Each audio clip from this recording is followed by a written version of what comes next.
it was inevitable. Like I grew up in a family that didn't have a lot of money, but books were free. And so my mom would like take us to the library every few weeks and we would just check out as many books as we could. So even before I was a writer, like I was a reader. I loved, oh my gosh, what were some of my favorite books? I loved the Ramona series with Ramona Quimby. I loved Fudge and Super Fudge. I loved Mrs. Piggle Wiggle.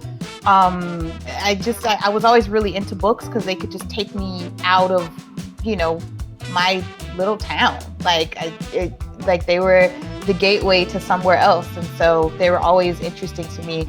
But I have a really specific memory of writing my first poem. I don't know if it was the first thing. It wasn't the first thing I ever wrote, but like, it's the moment that kind of feels like that was my moment. Like I was like, okay, I think this is the thing I want to do. And I was in the 7th grade.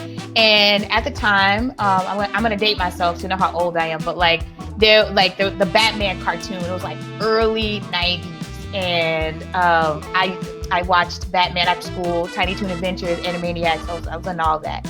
But there's an episode of Batman where he visits this island, this kind of like Dr. Moreau-esque island where there are these half human, half animal beings. And there was this half panther, half man there who was like evil and was like doing terrible things. And Batman kept quoting what I didn't know at the time, but was a William Blake poem.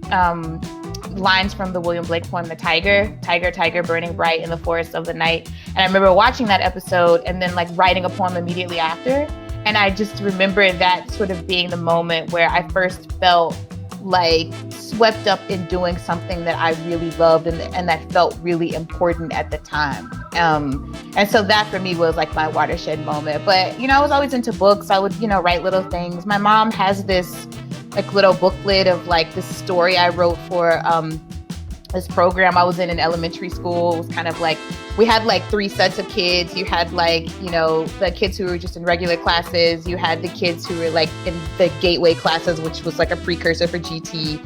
And then you had the kids who were in Discoveries, who were like kind of in the middle. And I was in Discoveries. And so we got to leave class, a couple of times a week and we would just do stuff like as a group.